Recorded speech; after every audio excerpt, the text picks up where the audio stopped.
world suits you. Wanna know why? 7 months ago, I was Bishop Kane Makua. Nagkaroon ng worship in that box, and that night, I gave my life to God. After that, so many things happened. Sobrang bilis na naging paggamit sa akin, grabe yung transition. And then, nung una may doubt pa ako. Pero I just came across in a verse of 1 Corinthians 1:27. Sabi doon, God chose the foolish things of the world to shame the wise, and He chose the weak things of the world to shame the strong.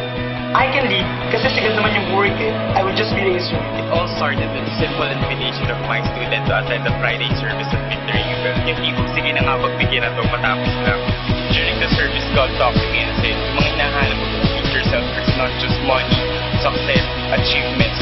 All along, you are to meet with your Creator. Then, after the service, something within me ignited. Not just God filled me till I came at the stage again. Was overflowing with the passion to drive students closer to Him and have a relationship with Him. Age doesn't really matter to me. I don't care if you're older or younger than me. Kasi yung pag-share mo, overflow na lang yun ng happiness na nararamdaman mo dahil sa relationship natin. So I don't have any reason to share. Kasi no matter who I am or what I am, I only want to let other people experience the same experience I had in the ministry. Na you have to believe in the potential ng mga students na hinahanap. And I believe God made me to reach out to the next generation of leaders na itong mga leaders na hinahawakan ko ngayon, yung mga officers mo, malay natin kung ba sila maging cheerleaders.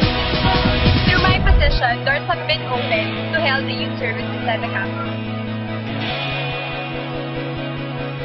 And we believe that it won't stop there until we reach every student here in my campus. Our students we found a lot of opportunities in helping our students develop their leadership skills through team building, leadership training sessions, conducted in their platforms. Serving the campus as leader requires some time and establish relationship with faculty, students, and administrators and adapters. Establish opportunities and just reach out to you and administrators as well. God can use anyone who wants to be an instrument in advancing the arts.